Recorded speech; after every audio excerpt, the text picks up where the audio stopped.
I think when I talk about evolution, on my channel or in Patreon, I always tend to phrase it in very positive terms because there's a sense that like evolution wants what's best for us. We're always improving, like we're evolving to something in particular.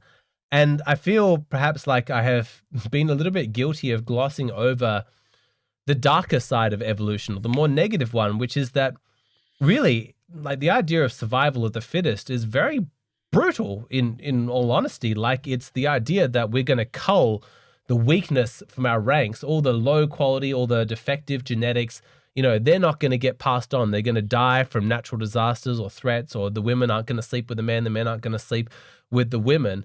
And the way that we achieve, this positive evolution that I always talk about is really not necessarily a place of encouraging the positive, but by disincentivizing the negative and just making sure it doesn't kind of get passed on. Now, I think that that's absolutely incontestable as the reality of what we see in the biological world, especially in like human society. It's kind of more cutthroat now than ever in a lot of ways, but that's difficult to reconcile with our modern morality ideals of like men and women are equal. We want what's best for everybody. All human life is equally valuable and sacred, because that is just a human idea that's just exists inside the minds of humans. It's sort of within the skulls of humans, but doesn't actually exist in objective reality. It's just a philosophy. It's just an ideal. And it's difficult to reconcile that value system with a world where the biological like mechanisms that guide us and push us forward are so completely brutal. And every now and then you will see people make this case that we need to get rid of the sort of human created systems of morality and actually look at what nature is doing. And you might find people defending certain actions or states of affairs on the basis of this is just evolution. This is just survival of the fittest. It's fine. It's natural. It's normal. And the reason why I'm talking about this today is because nowhere is this really more relevant as a point of moral concern than in the idea of men being single, of not reproducing. 51% of young men these days in the West are single. 51%. That's crazy high. And the trajectory seems to say that it's going to get higher and higher and higher. And so let's apply these two different systems of morality to that and actually figure out if this is a concern. No, of course it's not a concern. This is just survival of the fittest. This is biology. Those men aren't high quality enough. We can't just be slowed down by those people. We need to be rewarding the men at the top of the pyramid. That's the biological perspective. But then you've got the more humanitarian sort of ideological perspective, which says, no, we need to be incredibly concerned for the welfare of these single men. Like everybody deserves happiness and companionship. We need to be doing everything we can to help those people. But the consequence of that might be that it might harm our evolution as more low quality genes find their way into the collective gene pool of humanity. So it's not a simple question. Let's put it to Matt first. Do you think that survival of the fittest is a legitimate moral lens to look at the questions that we're facing at today in society? No, I don't think so. And the reason why is because, frankly, we're not a species that really works that way. We aren't all individuals.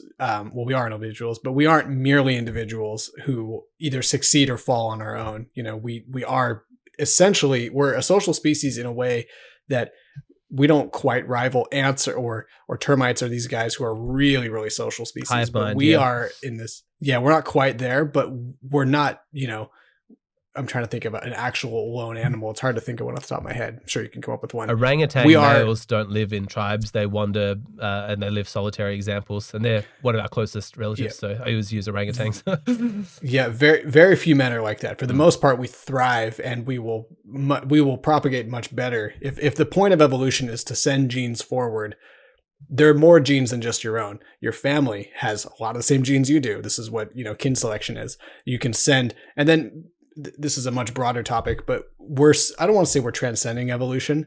We're not quite there yet, but at this rate, most of what's going to get passed on is not going to be genes. The best things of life, we're sort of shifting to memes in a certain sense, in a more literal sense of ideas, of concepts, of a continuity of culture and of, the wisdom and the insight and the brilliance of our ancestors and who we will be their ancestors later.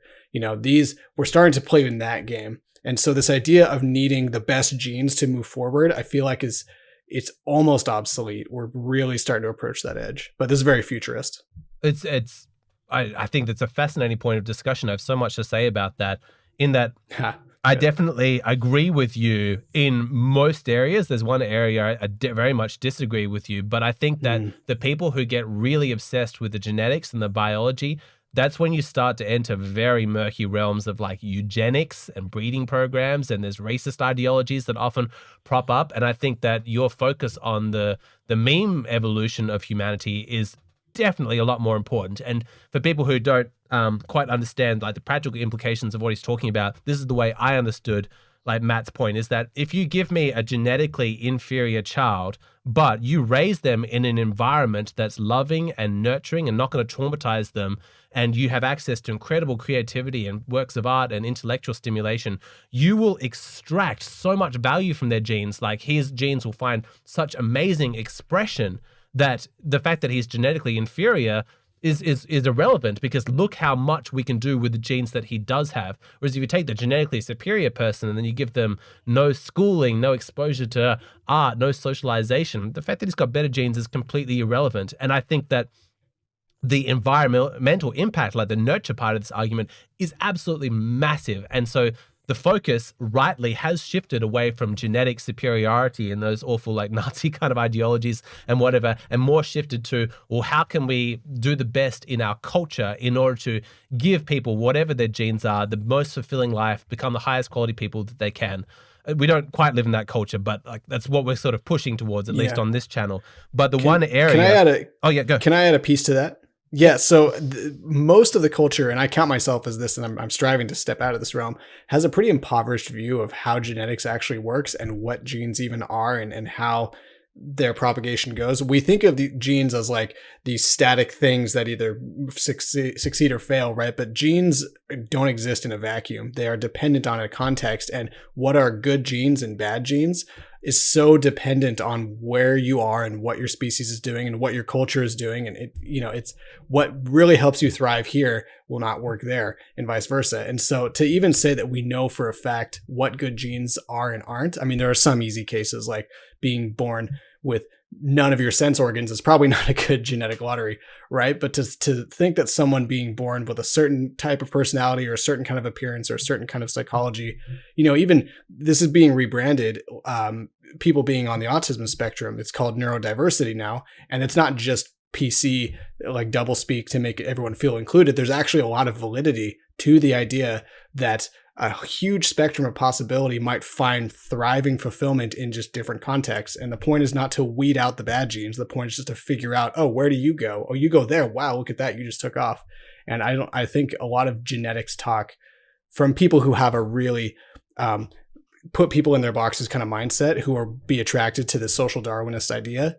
They fail to recognize that there's more ways to thrive in this world than just in their own particular way. Oh, 100%. They lack the sort of, I guess, like sophistication to recognize the validity of multiple different paths. And it's very frightening that like some of those people would seek public office as well, because they don't understand just how much strength we get from like neurodiversity and different value systems. Of course, too much diversity can create conflict. There's a whole discussion to be had about that. But as you were talking, I was reminded of the philosopher Alan Watts, who was once asked, like, if we were to send, a couple of thousand people into space to start a new colony, which personality type should we prioritize? And he's like, that's the wrong question to be asking. You should be asking, how much variety in terms of genetics and personality types and values can we fit onto this ship? Because if you send only scientists, moving forward, really, really logical thinkers, and everybody thinks that way, you don't take the time to actually value the artists or the actors or the poets or whatever it might be,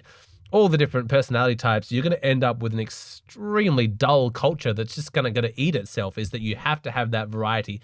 It's so completely important. But do you mind if I mention now the one area where genes are absolutely important and they're almost rising in importance? You probably know what I'm talking about, do you?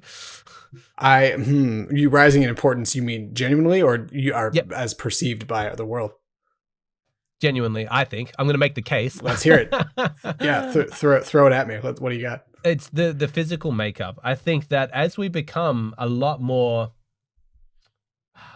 like equal, I suppose, in our standings, like all things are kind of valid, it gets harder and harder to actually differentiate the quality of people. And we've seemed to focus more and more on somebody's looks. And perhaps this is just the nature of the media, the social media sites, Tinder, dating apps, things like that. But it seems as though looks for men have never been more important now than they have been at any other point in human history. And that's possibly because of, hypergamy is so out of control. Women have so many options nowadays that they can afford to be a bit more picky. And so it's like, oh, you make six figures, so does like 50,000 people who also live in my city, I need a man who looks exactly like this. And that's not something that you can easily influence based on nurture. What you end up looking like is going to be a huge part, just the expression of your genes. Obviously, there's hygiene and nutrition and exercise and things like that.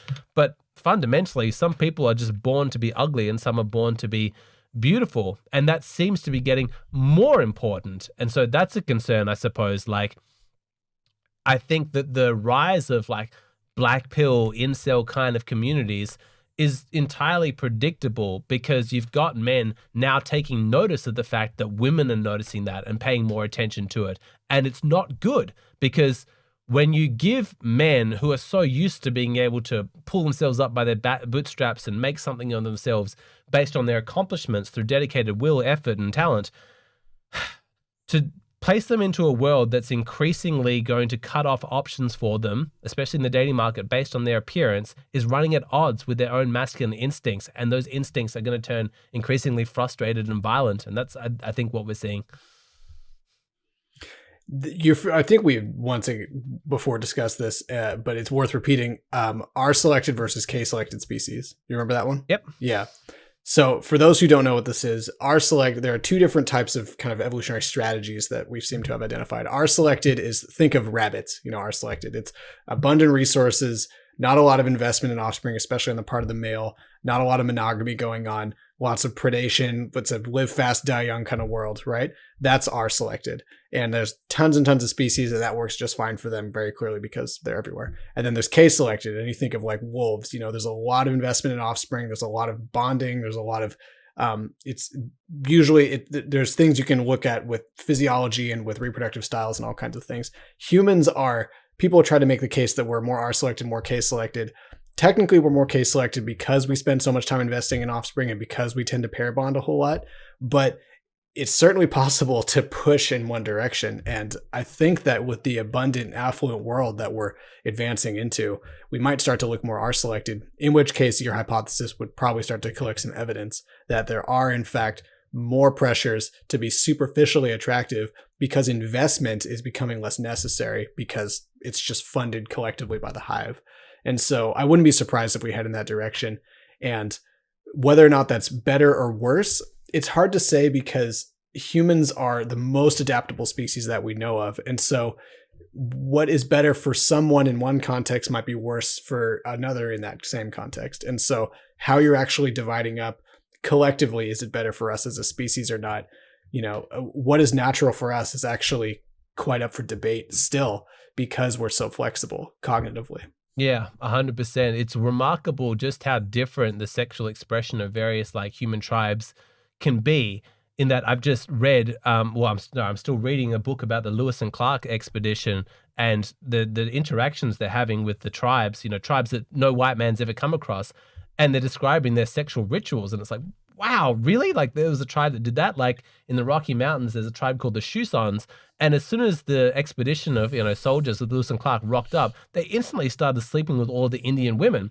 And the Indian guys were encouraging it. They kept giving their wives to the soldiers because they thought that these white men with their guns were like incredible warriors, and they believed that they could gain some of that courage and strength through sexual transmission. So if their partner had slept with a bunch of these white guys and then they had sex with their wife, they were going to become stronger. They believed that. Now, that's a reasonably rare belief from all the documented tribes that we've had, but it sort of speaks to just how far out and kind of adaptable humans can be. And it is worthwhile always being skeptical of anybody who claims that human sexuality always found one expression, even back in the day. We don't know for sure. We have pretty good clues and we have some tribes that we can look at, but there's a tremendous amount of variety. If there's any conclusion to actually be taken anthropologically from how humans used to be, it's that we have a much greater capacity for flexibility and cultural conditioning than we have strong biological urges that tell us to be one way or the other. Like, I'm fascinated to know for that particular Indian tribe,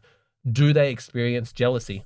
Like, is paternity certainty a concern for them like it is for so many tribes? Like, how have they actually just been in the culture long enough that they don't even experience that? Or do they have the emotion and they don't give into it? Or is it played out by a bigger emotion? These are fascinating questions. I don't know if we'll ever find the answer because the data is now being corrupted, but it's fascinating to speculate about. There's something I wanted to ask you as well, because you said that the importance of physical attractiveness is potentially on the rise, and there's evidence for that. But also, physical augmentation is certainly on the rise as well. And how far off are we before any man with sufficient resources can make himself tall, muscular, chiseled jawed, deep voice, the hunter eyes, the limbo rings, everything he wants? He can just go down the checklist and say, yep, I'll take it. Like, are we 20 years from that? Are we 50 years from that? Are we 100 years from that? Designer babies that will come out that way.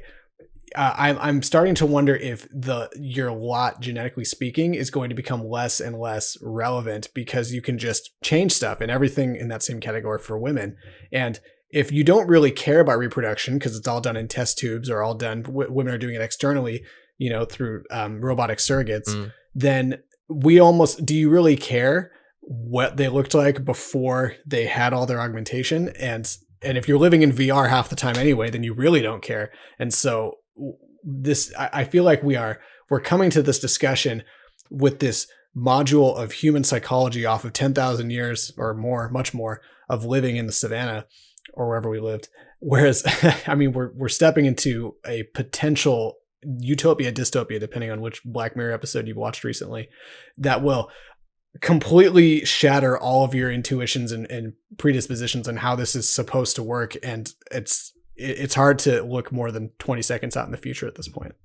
It is. Now, the future that Matt painted is possible, and I'm just going to offer an alternative perspective, and the one that I actually hold, although I think that that's possible what he's talking about. As far as I know, with the genetic research that they've done so far, is that they're making pretty good progress for genetic disorders in being able to actually, swap the G and the A around and actually start to heal people at genetic level of diseases that have crippled them, autoimmune stuff. Really exciting, really amazing. Whether that's ever going to actually be able to be operated on with regards to a human who's already been born, it's like, we're going to change their genes now that they're outside of the womb in order to make them grow taller. I don't know. I think it's been incredibly difficult. I don't think you need that, though. Sorry? I don't think you need that. I mean, leg lengthening surgery, all the black pill guys are talking about it, and it's in its infancy, but give it 30 years, especially with the rise of incels who have money. Where do you think all that R&D is going to start going? The interest of these guys. Yeah, no, thank you. And I'll get to that in just a moment. The reason I'm just talking about the genetics part first is I was trying to present the best possible version of it as though it is somewhat organic, in that we're not just putting plastic in your body. We're just switching a few code things, and then you're just growing in a semi-natural kind of way. Like, the alteration was very upstream in order to see that. I don't think scientifically that's going to be possible for a long time, if ever possible. I just don't think we're ever going to be able to tamper with our genes that much, because the biology, the DNA sequence is so complicated. It's more complicated than you could possibly imagine, but who knows? Quantum computers, maybe. With regards to the plastic stuff, you've noticed how much fashion trends change. In that, like, in the 90s, there was like a kind of goth punk kind of vibe for all of the youth. But you go back a few decades before that, it's like flowers and peace and love and, flary pants and things like that. And people just look so different as things move along. My prediction is that at some point, you're going to find a real resurgence of appreciation for natural beauty. Right now, there seems to be a high tolerance culturally for fake lips, fake tits, fake butts, fake hair and things like that. But to me, I think that it's possible that in 20 years, time, we'll look back on these women with the plastic surgery and all of that stuff, and we'll think, God, they look as ridiculous as we look on previous decades of fashion trends. I think that with this increasingly like cryptocurrency and virtual reality kind of culture that we sort of live in, there's actually been a resurgence of interest in the organic, in the natural. You know, people might go on their phone, but it's so they can look up the best park, the best hiking trails. Like there's a new appreciation, like a rediscovering of that which is natural. I personally feel like I'm starting to see the seeds for this planted already, where there is an enhanced appreciation for that natural kind of beauty. I don't think that you're going to see a continuation of like black pill surgeries and things like that. I almost think it's probably peaking now. And at some point, we're all just going to have a sort of revolted response to all of this artificiality. And we're going to start to see a real celebration of here's a classic traditional beauty. You know, we're sick of the sluttiness. We're sick of the constant sexual appeal. Like here's just a nice, wholesome kind of face. This might sound naive, but when you look at fashion trends, they do change and they do go back and every now and then. And so I think that you would be investing in these surgeries as a man or a woman, and you'd be really short-sighted to do so. You know, you might be appealing to something that's very, very temporarily in vogue, and it's going to look fucking ridiculous in just a period of time. You're better off capitalizing on whatever you can do to enhance your natural features, because I think even if you're not in cultural trend at the moment, there's always going to be a tacit like approval of that. Everyone's going to recognize, yeah, there's some validity to that particular look, but it may well become the actual, like the pinnacle of attractiveness at some point as we shift back into that direction. I personally think that's where we are going to go, but you couldn't say that with any kind of certainty. So that's my sort of response. I'm not worried about the black pill stuff. I think it's going to fade. Oh, I'm not. I don't even think I'm worried about it per se. I think it's the different emotion comes up. It's more of just fascination, and I'll just watch and eat popcorn from a distance. But sorry guys, there's two things you said that I really appreciate your optimism, but I feel like there's a couple of premises embedded in what you said that I'm going to directly challenge. One of which is I think you're undermining the ability, the ingenuity of people to fake the natural look, which is definitely a thing. I mean, women with makeup are excellent at that. I remember hearing on some sitcom when I was a little kid of a mother teaching her daughter how to put on makeup, and she said the trick to makeup is to make it look like you're not wearing any. And I was like, that's devious and brilliant, right? And so if the natural look comes into vogue, then people will find ways to augment themselves to look more natural, right? But there's ways to do that. The other thing is that there's this massive proliferation of subcultures, right? The more people we have, especially if we ever make it to other planets, for God's sake, which I think is going to happen, we're not going to see this unified cultural trend of, well, everyone was a hippie and then everyone's a goth and now everyone's into the weird augmentation and then everyone's natural. It's like, we're just going to see subdivide. And whatever you're into, someone's going to be doing it fully extreme. And so you can just go in that direction. And I think we are actually seeing more of that at this moment, where there are people today who love the classic traditional look, and they always will. And there are people who are just going to double down on the full plastic, fake, fantasy cosplay look. And that's just going to keep exploding. I think we're going to see we're no longer going to see these cultural sways that are very unified, just 1,000 directions, more and more of it. I would agree with that. But then I suppose the important question becomes, which subculture is looked up to the highest? And they kind of sort of dictate it. So I agree with your point, but I also agree with myself, and I'm going to do something sneaky and try and have my cake and eat it too there. Because I'm glad you agree with yourself. It'd be an awkward channel if I constantly thought I was wrong. But I think one of the things I often do is I look at the people who have become post-successful. They're no longer in the grind, and what kind of a life are they living? And it turns out that when you become an incredible tech billionaire man, or like a stupidly successful like OnlyFans or influencer girl or whatever it might be, you just have a bunch of money that you don't need to grind and hustle anymore. When you catch up with those people in the long term, what do they talk about? They talk about the importance of family. They want to buy houses, away from the crowds, close to nature and things like that. I think that what you're seeing are people who have explored perhaps the superficiality of life to as far as it can go, only to go, there was nothing of substance there. I need to reevaluate my values. And they become like religious or something like that. Like, I don't know.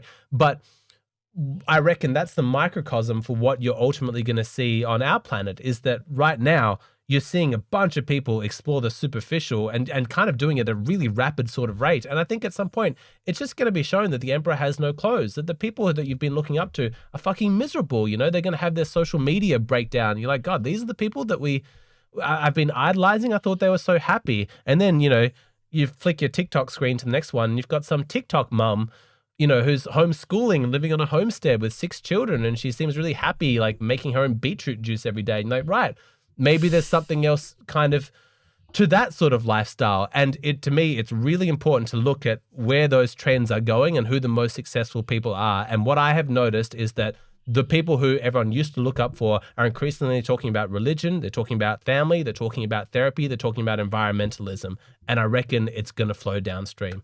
And the video is in danger of going a little bit long, so I apologize if I'm not going to give you time to respond to that one, Matt, but I do want to keep the conversation going. Yeah, I'm happy. So let us know what you think of everything that we talked about. We wanted to talk about survival of the fittest, I think, but we got so into like the genes and everything like that. We covered a bunch of topics. So any and all thoughts, we'd love to hear from you. All right, thanks, guys. We'll see you in the next one.